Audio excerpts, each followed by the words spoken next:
안녕하세요. 오늘은 제가 9월 달 동안 얼마나 지출을 했고 저금을 했는지를 한번 찍어보도록 하겠습니다.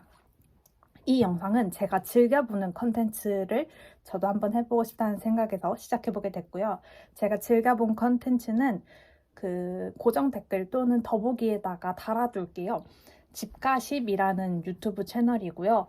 그분들이 월급 쓰는 그 소비랑 저축을 모두 공개한 영상이 있거든요. 그걸 라디오처럼 들으면서 너무 재밌는 거예요. 그리고 저도 약간 친구가 있으면 저런 걸 같이 찍어보고 싶다 이런 생각이 들었는데 저는 저런 걸 이야기할 수 있는 친구가 없는 관계로 그냥 저 혼자 찍어서 올려보고 여러분이 제 친구가 돼서 피드백을 해주시면 되는 그런 영상으로 한번 만들어보자 생각하게 되었습니다. 그럼 제 소비와 저축을 모두 모아서 한번 이야기해 보도록 하겠습니다. 스타트! 그래서 1일부터 이제 이야기해 보도록 할게요. 1일에는 제가 월급이 들어오는 날이에요. 근데 보통은 1일에서 2일 거의 넘어가는 새벽쯤에 들어오기 때문에 저는 한 달 기준을 매달 1일까지 생활 가능한 수준으로 잡고 간다 이렇게 생각을 하고 있지만 매번 스트레스를 받습니다. 월급날은 꼭 지켜졌으면 좋겠어요. 그리고 월급날을 지킨다의 의미는 영업시간 내에 들어오는 걸 의미한다는 걸 모든 사장님들이 아셨으면 좋겠습니다. 이건 뭐 개인적인 사설이었고요.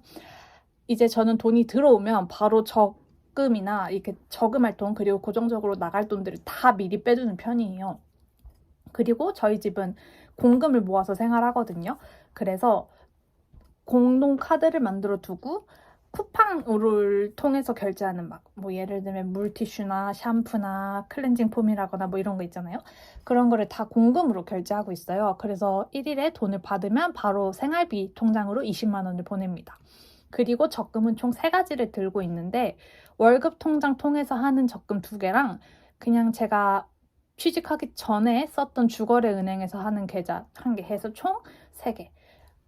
각각 금액은 50만 원, 30만 원, 30만 원 이렇게 들고 있습니다.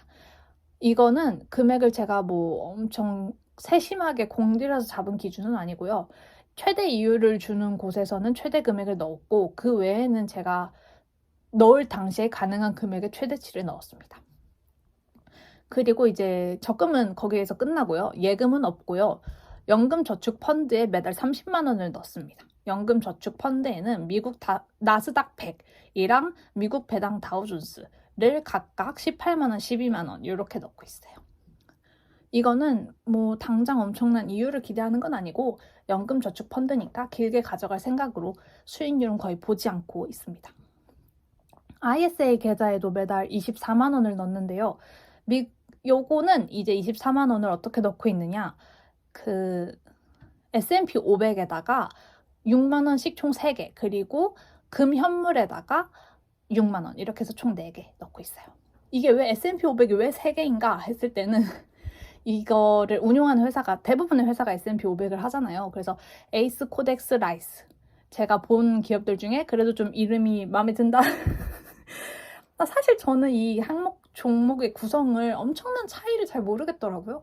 그러니까 큼직한 건 거의 다 똑같고 그 밑에 이제 세부 사항들이 다른 것 같은데 제가 이제 세부 사항까지 일일이 따져서 투자해야겠다 이렇게 생각하고 들어가면 너무 막막해서 아예 안 할 것 같아서 그냥 일단은 6만 원씩 넣어 보면서 추이를 보고 나중에 한쪽으로 합치자라고 생각을 한 상태입니다. 근데 이거는 좀 합쳐야 될 필요가 있다고 느끼고 있긴 해요. 그래서 고민 중인 부분이긴 합니다. 그래서 이제 ISA 계좌에 매달 24만 원 넣고 있고요. 저는 국장을 일부 해보고 싶다 아니면은 그 공모주 청약을 해보고 싶다 하면 다 ISA 계좌에서 해치우고 있습니다. 그러니까 여유금이 좀 생긴다거나 진짜 노는 돈이 생기면 ISA에 먼저 넣는다고 보시면 돼요. 근데 요즘은 거의 못 넣고 있고 딱 그 ISA 계좌 처음 만들었던 6월 달쯤에 굉장히 즐겁게 엄청 막 한 달에 100만 원 넣고 이래서 막 먹을 게 없고 이랬던 경험이 있습니다. 그리고 해외 투자를 위해서 환전 30만 원도 1일에 해놔요. 그러니까 뭐 보통 2일에 하겠죠. 이 환전은 그 환율을 보지 않고 그냥 합니다. 한화 기준으로 그냥 바로 하는 편이에요. 그리고 이거는 돈을 모으거나 아니면 조금 더 이렇게 잔금, 한 달 동안의 잔금을 좀 긁어 모아가지고 최대한 30만 원보다 조금 높게 해서 QQQM을 사는데 쓰고 있습니다. 가끔 이제 돈이 좀 남고 뉴스들을 들어보니 나도 미장을 좀 해야겠다는 그런 마음이 든다. 이러면은 좀 더 환전을 하긴 하는데 일단 한 달에 최소 30은 하자고 목표를 잡고 있어요. 근데 이제 위에 말씀드렸던 것들 다 합치면 이제 거의 제 월급 수준을 다 1일에 끝낸다고 보이잖아요. 이게 다 거의 넣는 건 맞긴 한데 가끔 이제 현금 흐름이 원활하지 않다 싶으면 일부 종목들을 조절하는 편입니다. 위에는 이제 원칙이었던 거죠. 계속 말씀드렸던 거는. 그래서 9월의 경우에는 제가 10월 달에 가족들 생일도 있고 챙겨야 될 일들이 좀 많아요. 집에 이벤트가 많은 달이어서 9월 달에는 미리 현금을 좀 확보해 둬야겠다 판단해가지고 해외 투자와 ISA를 생략했습니다. 그 대신 ISA 계좌에서 기존에 갖고 있던 주식들 중에 별로 비전이 없겠다 생각이 됐던 주식을 일부 팔아서 그 돈으로 투자를 했어요. 그래서 S&P 500에는 이번 달에도 돈을 넣었고 예수금이 좀 줄어들게 만들었다. 이렇게 생각해 주시면 될 것 같습니다. 그런 다음에 제 다음 지출이 나타나는 건 3일입니다. 3일에는 이제 프리츠의 커피 클럽이라는 게 있어요. 그래서 여기에서 원두를 정기 배송 신청하면 매주 또는 격주로 원두가 오게 되는데 이거를 신청했고 저는 이번에는 격주로 신청을 해서 10월 말까지 원두가 2주에 한 번 간격으로 옵니다. 보통 이 정도 하면은 저는 엄청나게 원두에 허덕이지 않고 지낼 수 있는 정도는 되더라고요. 왜냐면은 저희 집에서 커피를 저만 먹기 때문에 그리고 제가 얼려둔 원두가 일부 있어서 이렇게 운영이 되고 있습니다. 원래는 월픽을 이용해서 원두를 사기도 했었는데 월픽으로 사면 원두값이 확실히 더 비싸더라고요. 그래서 어지간하게 라인업이 괜찮으면 프리츠를 계속 이용할 것 같아요.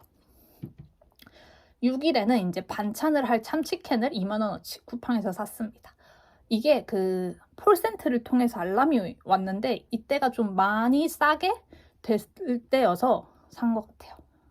제 기억은 그렇습니다. 폴센트에서 알람 설정 일부 해놓으시면 도움이 될 때가 있어요. 저는 참치캔하고는 주로 105이 그 오이 있잖아요. 오이하고 참치캔하고 같이 이렇게 비빔밥 해서 먹는 걸 좋아합니다. 그리고 6일 날에는 엄마가 장을 보고 오라고 해서 장을 봤다고 써있네요. 16,070원 썼습니다.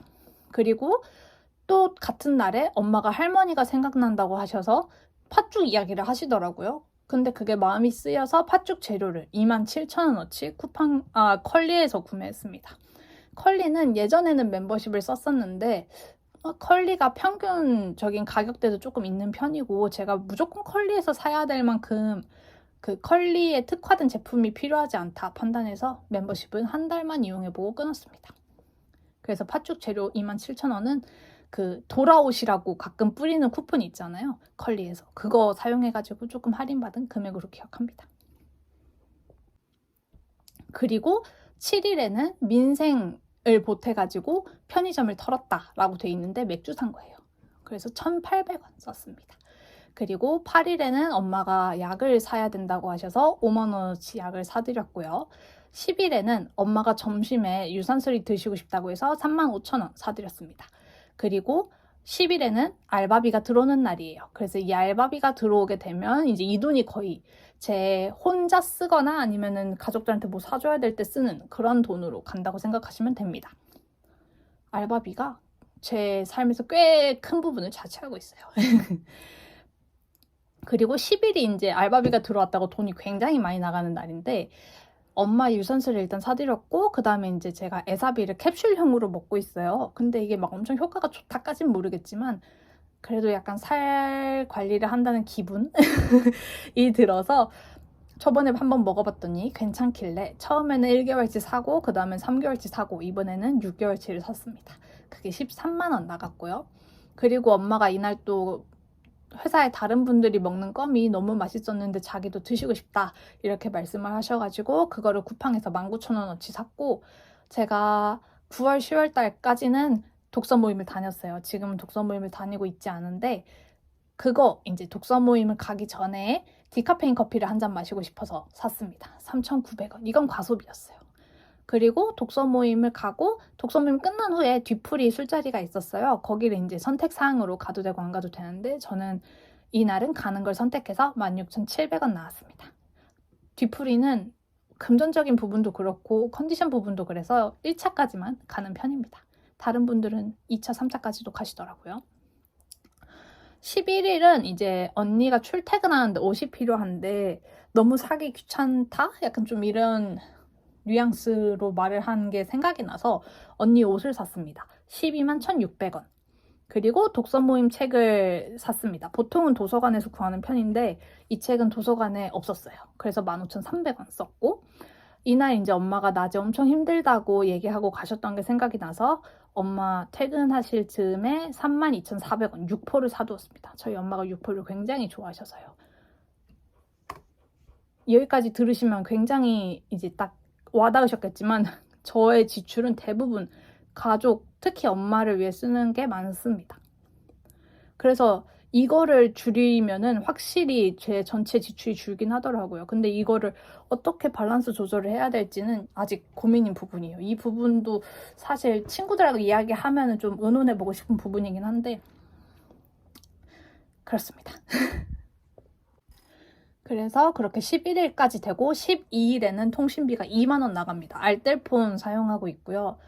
저는 이제 어느 정도까지는 무료고 그 다음에는 무료 데이터를 사용은 가능하지만 속도가 굉장히 느려지는 고요금제를 쓰고 있습니다.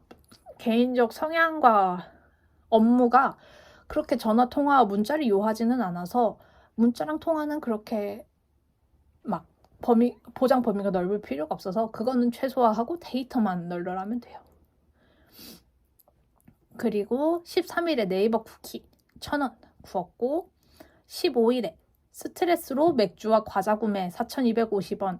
제가 이게 4,250원 정도의 소액으로 맥주와 과자를 샀다는 건 맥주 딱 하나, 과자 딱 하나 산 것 같아요. 그리고 15일에는 아까 그 맥주랑 과자도 사고 보험료가 10만 원 정도 나갑니다. 실손으로 옛날에 드러났던 거였는데 저는 딱 이 정도 금액이 좋은 것 같아요. 그리고 통신비랑 보험료는 둘 다 약간 넉넉하게 잡은 값입니다. 실제 통신비 지출은 한 15,000 몇백 원 이렇게 되고 보험료도 세 가지 항목으로 나눠서 나가는데 다 합치면 9만 원에서 8만 원, 9만 원 선으로 나오고 있어요.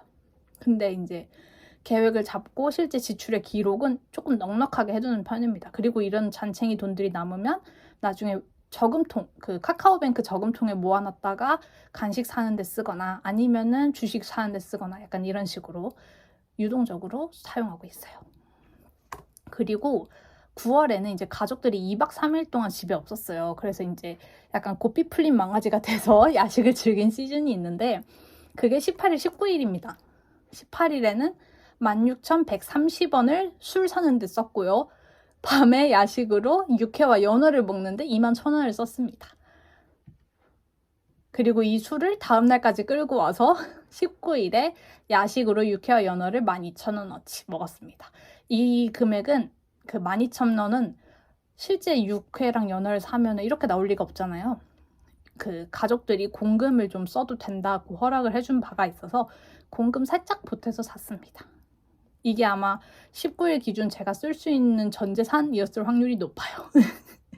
그리고 나면 21일입니다. 21일에는 이제 은사님이 9월 말에 생일이 있으셔가지고 선생님은 무조건 생일이라고 하시는데 제가 느끼기엔 약간 생신인 그런 은사님이 계시거든요. 그래서 은사님의 생일 기념으로 선물을 49,000원짜리 카카오 선물하기로 보내드렸고 22일에는 아는 인스타 친구의 우울한 피드를 보고 위로를 위해 기프티콘 10,000원을 보냈습니다.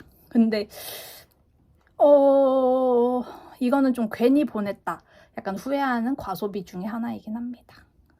왜냐하면 그럴 만한 사이가 아니었는데 제가 오지랖을 부린 것 같아서예요. 넘어가도록 하겠습니다.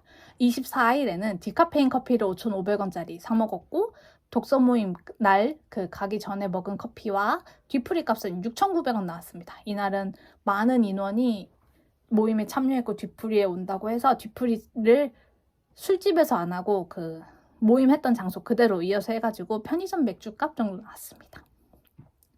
디카페인 커피도 위에서 3,900원인데 여기서 5,500원이 된 게 그 가게가 달라요. 위에 가게는 약간 저렴하면서 특색을 잡은 약간 제로 뭐라고 했는데 기억이 잘 안 나고, 요 24일에 먹은 커피는 제가 좋아하는 카페입니다. 말리 커피라고.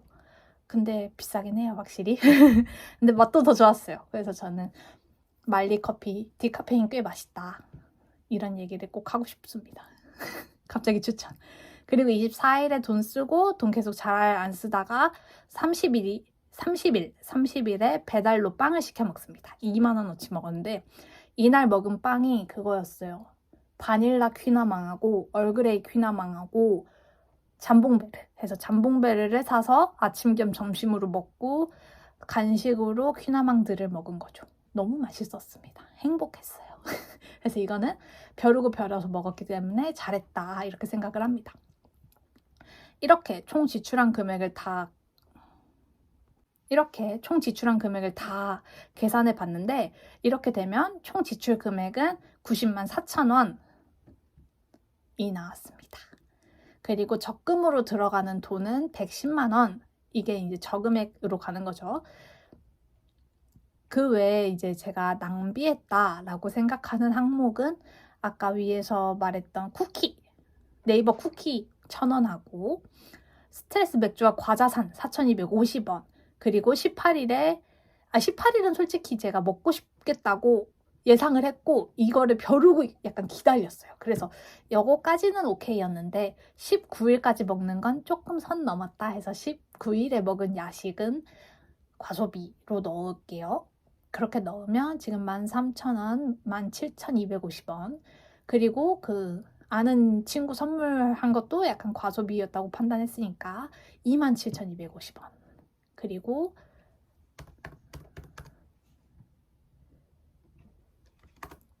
그리고 배달빵은 만족했어요. 이거는 괜찮았다고 생각을 하고, 독서 모임 뒤풀이도 뭐 나쁘지 않았다. 안 갔다 하면 더 좋았겠지만, 근데 그렇게 생각하면 사실 사람이 숨을 쉬고 사는 게 제일 이상적일 수 있잖아요. 그건 또 옳지 않으니까 제가 참을 수 있었는데 먹은 건 디카페인 커피들이라고 생각해서 그거를 더하면은 3,900원에 5,500원 더하면 9,400원이네요. 그럼 9,400원 더하면 총 37,000원? 37,000원 조금 안 되게 과소비를 했다고 생각합니다.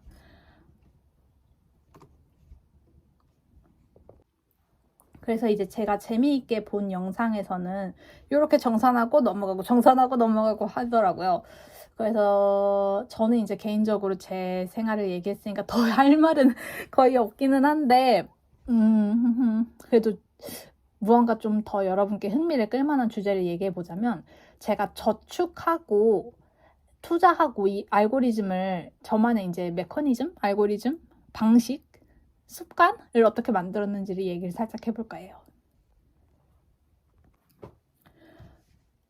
그러면 이제 제가 언제부터 돈을 모았냐부터 얘기를 해야 되는데, 저는 직장이 생긴 게 이번 연도 2월이에요. 나이는 굉장히 많지만. 그래서 30대에 생신입으로 들어갔기 때문에 당연히 근무 조건이 엄청 좋은 것도 아니고 월급이 엄청 높지도 않습니다. 월급이 어느 정도냐라고 질문 주시면 그냥 검색창에다가 25년도 최저임금 치시면 제 월급이 나옵니다. 이 이상 설명은 안 해도 되겠죠? 그러니까 제가 어느 정도 벌진 대충 예상이 되실 거라고 보고, 근데 한 달에 이렇게 100만 원이 넘는 금액을 저금하고 있다는 점에서 저는 굉장히 스스로를 긍정적으로 생각하려고 노력하는데, 제가 이렇게 계속 생각하려고 노력한다고 표현하는 이유는 마음 한켠에선 계속 그래도 하는 마음이 있기 때문이에요. 제가 왜 이렇게 그래도 하는 마음이 들면서 스스로 괴로울까 생각을 했을 때, 저는 이제 가족들하고 같이 살고 있고 실제로 30대의 대부분 또는 상당수의 분들이 부담하고 계실 월세, 공과금 이런 거를 저는 전혀 부담하고 있지 않잖아요. 그러다 보니까 더 저금을 할 수 있는데 내가 노력이 부족한 거 아닌가 하는 생각을 되게 많이 하게 되더라고요. 근데 그 와중에 제가 20대를 날려먹었잖아요. 그래서 30대에 될 때까지 가족들이 상당 부분 지원을 해줬단 말이에요. 그러다 보니까 그걸 또 갚아야겠다는 마음도 있어. 그리고 계속 싸우는 거예요. 난 돈을 더 모아야 돼. 근데 가족들한테 갚기도 해야 돼. 빠빠빠빠빠. 그래서 굉장히 괴로운 상태고 지금도 그건 진행 중입니다. 그래도 이제 나름대로 약간 최소한의 장치를 만들어 두었다고 생각을 해서 이렇게 영상을 찍고 이야기해보는 거예요.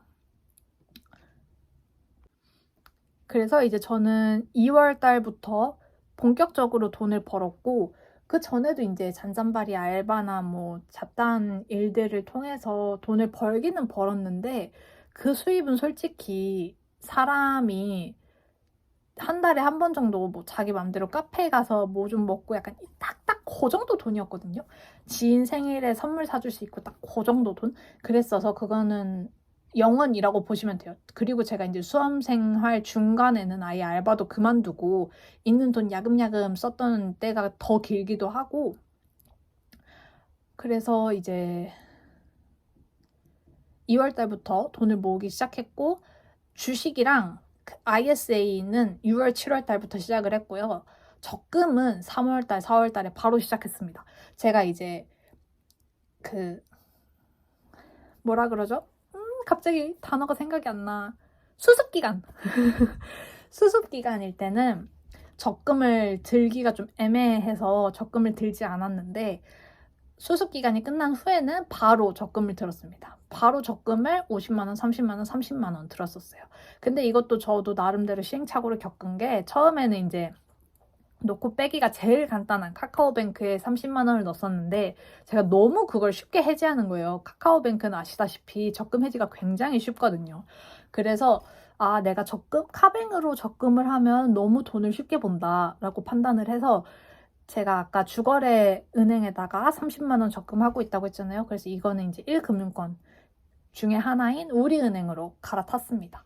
이게 어떻게 보면은 어플의 단점이고 어떻게 보면 장점인데, 카뱅은 제가 너무 쉽게 사용해요. 편하게 사용하고 활용이 좀 후딱후딱 잘 되더라고요. 그러다 보니까 해지가 쉬워요. 그럼 안 되잖아요. 그래서 우리은행은 무언가 이제 확인, 클릭 뭐 이렇게 누를 게 좀 비교적 많아요. 카뱅보단. 그러다 보니까 스스로가 약간 좀 더 제동장치를 잘 걸게 되는 느낌. 아예 나가는 돈 이렇게 판단을 좀 잘 하는 느낌이 들어서, 이거는 이제 카카오뱅크에서 우리은행으로 바꾸게 되면서 6월 달부터 시작하게 됐습니다. 그러니까 저도 만약에 그냥 될 대로 되라식으로 매달 카카오뱅크에 30만 원 넣는다라고 목표를 잡았으면 아마 3월, 4월 달에 했던 것처럼 계속 카뱅 적금 돈은 필요할 때 뺐다가 돈 좀 있으면 다시 가입했다가 약간 이런 식으로 했을 것 같아요. 그런 점에서 저는 이제 이것도 개인 성향에 맞춰서 은행을 고르셔라. 지금 적금은 사실 돈을 모으겠다는 엄청난 막 이유를 엄청 받아가겠다는 목표보다는 일단 묶어보겠다라는 목표가 큰 거잖아요. 그래서 그 목표에 맞게 묻기 편한 곳으로 하셔라. 근데 제 생각에 카뱅은 묻기 편한 곳은 아니다. 그래서 이제 저는 이 관점에서 묻기 편하진 않지만 그럼 자유롭게 쓸 수는 있다는 소리잖아요. 그래서 저는 제 생활비 카드를 카뱅으로 쓰고 있습니다. 우리은행 카드는 거의 사용하지 않아요. 혜택도 별로 없고 해가지고. 그래서 이제 제 소비에선 또 그것도 고민인 거죠. 무언가 효율적으로 혜택을 다 보지 못하고 있는 것 같다는 것도 약간 고민이긴 합니다. 그리고 투자를 6월 달부터 했다고 말씀드렸는데, 그 ISA 계좌랑 그 주식 미장 할 수 있는 계좌를 이제 법적으로 정해놓은 간격 딱딱 맞춰갖고 6월, 7월 달에 만들었거든요. 근데 저는 이제 너무 늦게 시작했다 이러면서 조급해하면서 가입했지만, 생각해보면 그렇게 뭐 제 인생에서를 봤을 때 엄청나게 느린 건 아니다라고 또 판단이 되기도 하는 게, 요즘 이제 20대 분들은 다 대학생 때도 주식 투자하고 주식 어플을 엄청 잘 활용하면서 수익률 얘기도 하고 하는 것 같은데, 저는 이제 대학 때 그런 걸 생각하지 못했거든요. 좀 아쉽긴 한데, 그래도 이제 제가 수험 생활을 벗어나서 일반인으로서 이제 삶을 살게 되니까 약간 그때는 너무 늦었다는 강박이 많이 들었는데, 그냥 자기가 시작할 수 있다고 깨달았을 때가 제일 적기인 것 같아요.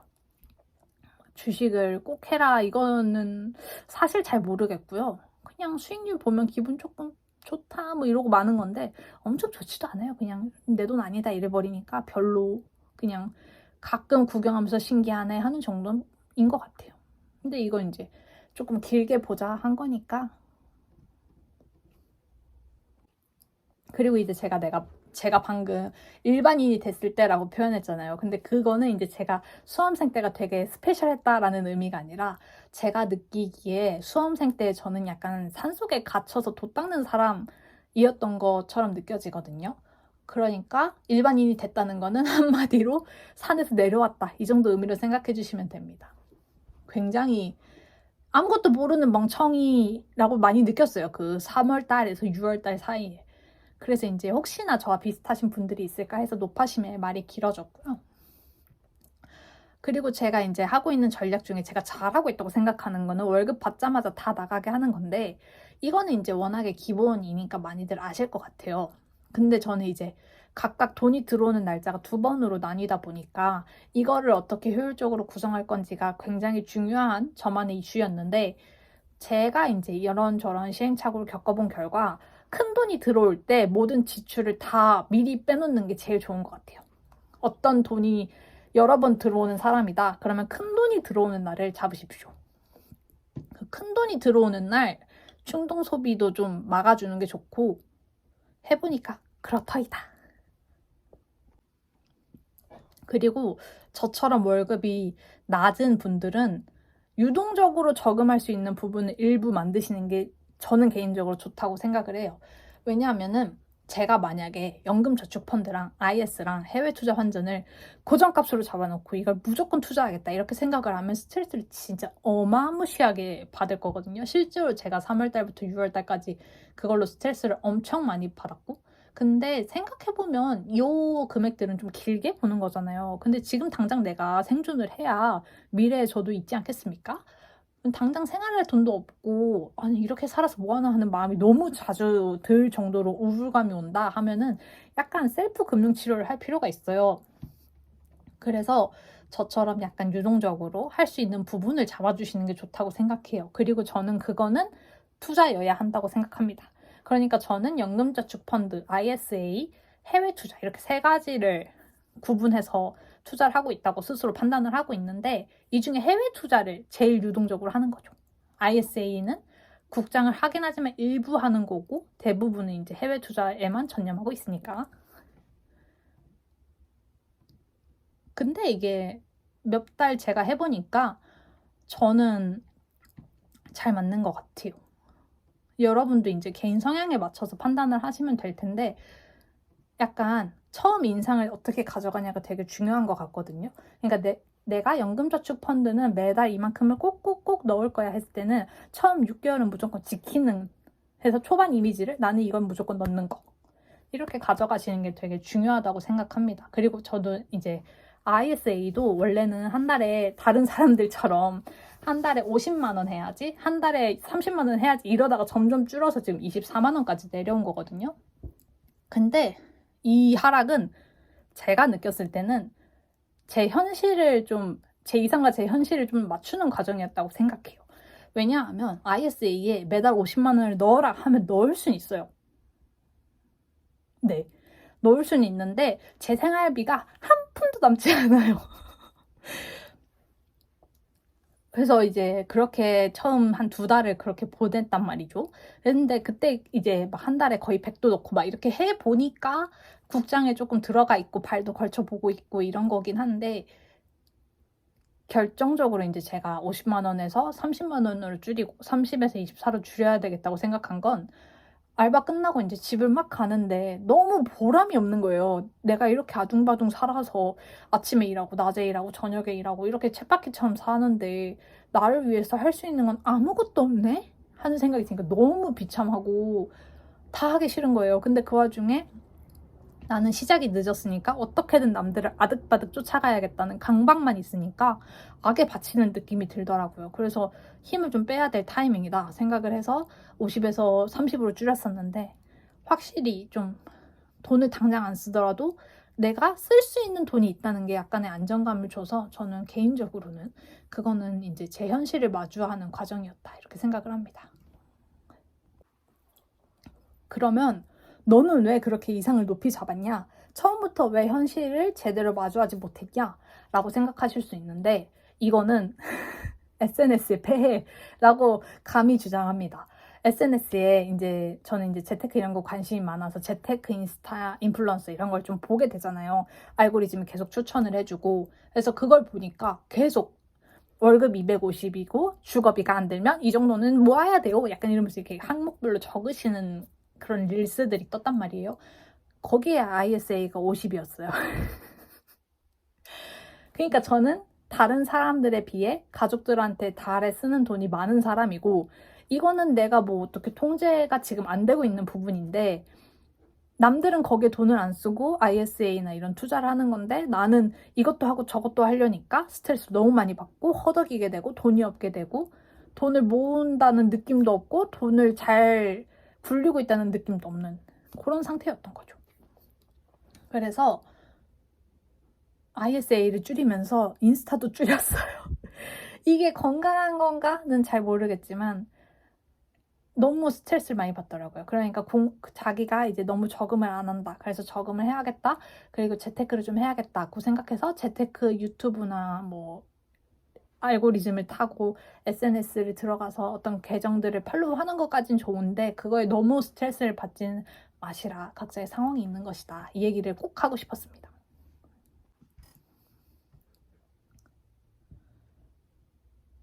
그 외에는 사실 제가 느끼기에는 크게 문제되는 부분이 없거든요. 근데 이제 여러분들이 보시고 조금 야, 너 이건 좀 개선해보는 게 어떻겠냐? 라거나 이건 좀 이렇게 하면 너 별로일 것 같아 라거나 아니면 너 진짜 잘하고 있다. 너도 나와 같이 돈 얘기해볼래? 이런 분들이 있으시다면 언제든 댓글 또는 소통해 주시고요.